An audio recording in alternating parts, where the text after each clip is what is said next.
So here it is, boys and girls, the Furious line. Now, I did misspeak on a couple of things in the last video, and I want to clarify. Spoke to the owner of Fabulous e-bikes. Fabulous is still the brand. They're not rebranding to a Furious brand. Furious is a line of bikes that have been new and improved, that it will be a part of the Fabulous brand. So misspeak on my part. They're not completely rebranding, eliminating anything labeled Fabulous and calling it Furious. But with that said, this is the Furious line of the Fabulous Road Warrior all-wheel drive edition.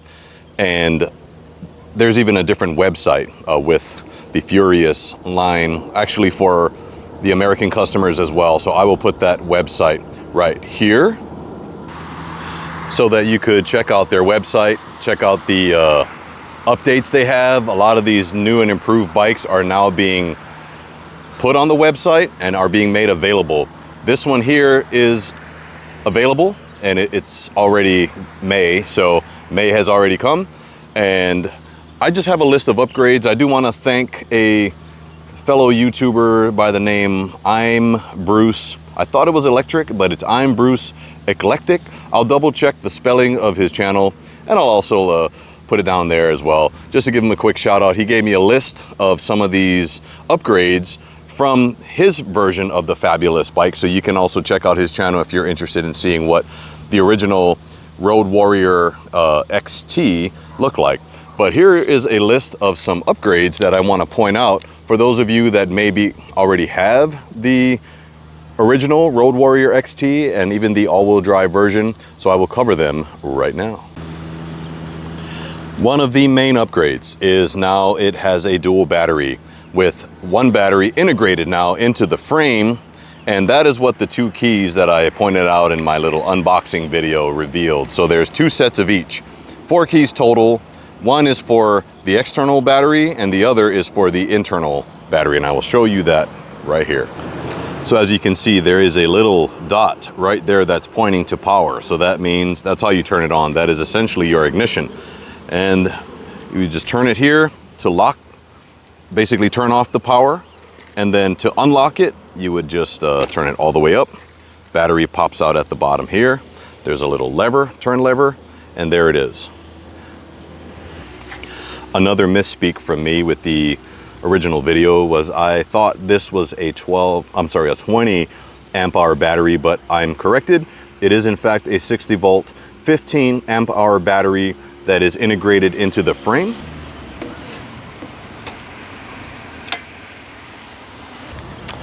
And the smaller key is for the, what I'll just call the external battery here. So it locks and unlocks and basically just pulls straight up here. And this again is a 60 volt, 15 amp hour battery. So you have a 15 volt interior integrated into the frame battery and another 15 amp hour, forgive me. 15 amp hour, 30 amp hours total. They're both 60 volts, giving you 1800 watt hours of total power. Now I'm going to show you the on and off switches on the other side. So while talking to the owner of Fabulous e-bikes, so the main battery, there is no on off switch. That's just a charging port there. However, the external battery here does have an on and off switch there, as well as a separate charging port there. It is provided with the 3 amp charger, and there's even a battery gauge here. So if you press, I don't know if you can see it there, but if you press this button there, it kind of gives you a little readout of, my fingers are just gonna block, but it's just a short little display showing the percentage. It looks like it's still pretty full. And there's more information for those of you who are interested there. So I did spend a lot of time, because that is the main highlight right here, is the dual battery setup here. The older one had just a huge like triangle, really robust battery pack that was probably very heavy. But this here gives you the option to ride with one battery. This could act as a spare gas tank or a reserve battery, or actually the owner suggested to keep them both running simultaneously. It gives you a higher voltage output if you run it evenly. That way you're not just taxing one battery and not the other, and then you exercise the cells together, which makes sense to me. Anyway, another thing to point out is the location of the controller box. Most of the bikes have it behind this rear pillar here, which kind of interferes with this rear wheel. A lot of times it's close, it could hit, it could bang or whatever. This box is welded onto the frame. I mean, this is metal, it's all metal. And the controller box itself is inside of here. So this is more like a protective case that is part of the frame. And then the controller box is again seated in there safely and securely.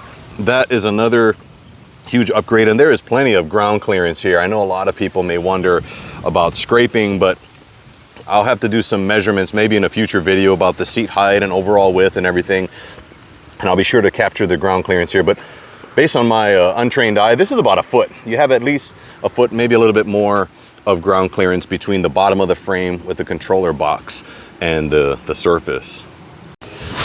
They spared nothing with this bike. I mean, they just went to the drawing board and literally fixed anything that could have been a recent complaint. So looking at the rear rack here, it holds up to 25 kilograms. I wish I knew how much that was in pounds, but the reason it can hold so much is because it is in fact welded directly into the frame. It's not bolted on, it's not screwed on, but it is part of this robust Road Warrior Elite frame. For those of you that require more payload capacity, this may be the bike for you. I mean, just look at it. It's ready to haul. Another upgrade from the original is the seat post Pro Max. It is a suspension seat post as well as a better seat.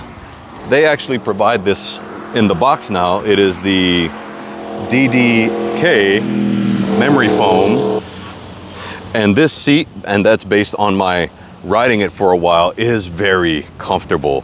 Very comfortable. It's a wide saddle, and it does have that memory foam, and again, there's the brand DDK. So upgraded seat post with the Pro Max. Another upgrade. Another upgrade as well is the headlight compared to the original one. I don't have the original bike to compare it to, but you can watch tons of videos on that, and this is a really high quality looking headlight there with the LED inside. It looks sharp from the front as well.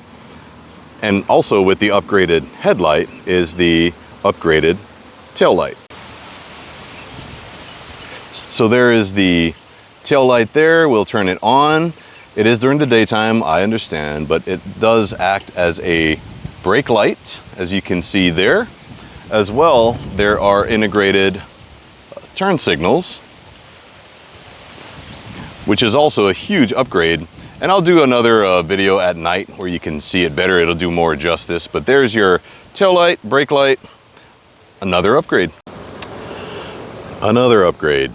Right above the front headlight is, in fact, with their Furious logo, is a front basket bracket, allowing you to mount a front basket here. For those of you that like to travel with, maybe if you have small dogs or anything that could require a front basket just for extra cargo capacity that may not fit on the rear rack, that is another option that is available for you. And now for just some general features of this bike. It does have the dual rear wheel and front wheel motors, 750 watt, 203 millimeter brake rotors there as well. Front suspension is equipped with the RST guide front fork suspension there. Front motor, again, 203 millimeter. It does have the upgraded seat, the Pro Max adjustable handlebar. So this here can make your handlebars go all the way front, all the way back. Let's look at some of this cable management here. I mean, they're really organized. You know, I mean, most bikes are, but they got the little fabulous cable wrap there, Velcro closure. just beautiful. It's got the iZoom brakes, 8-speed Shimano gears. As you can see there, it's the Shimano Acera. They did include a derailleur guard there, which is also very nice. So overall, this is a beautiful bike, and as you can probably tell, it is a full-sized bike.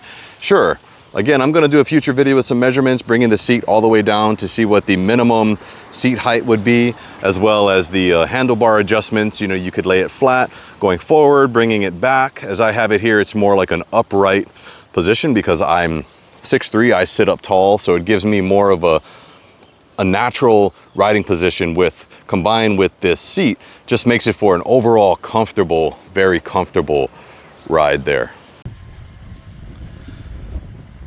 One drawback was when the bike arrived, it did have a couple of nicks, like one right there, a larger one like right there, and on this crossbar here, all on this side. So something might have scraped against it. I did call Fabulous, and they are going to be sending me some touch-up paint to cover up some of these blemishes there. But outside of that,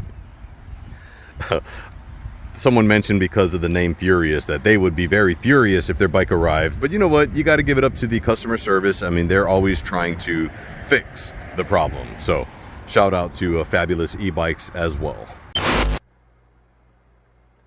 All right, guys, there it is. I just wanted to do a recap of some of the upgrades that were made recently by Fabulous in their Furious line of e-bikes. So today's video was the Road Warrior Elite all-wheel drive, and I featured about 9 of the different upgrades. I do have a future video almost done that I've been recording with some of the riding experiences to include top speeds in all different motor configurations to include front wheel drive. So that is an upcoming video. Stay tuned for that. I thank you all for watching. This is Ryan from Riding in Style. Yeah.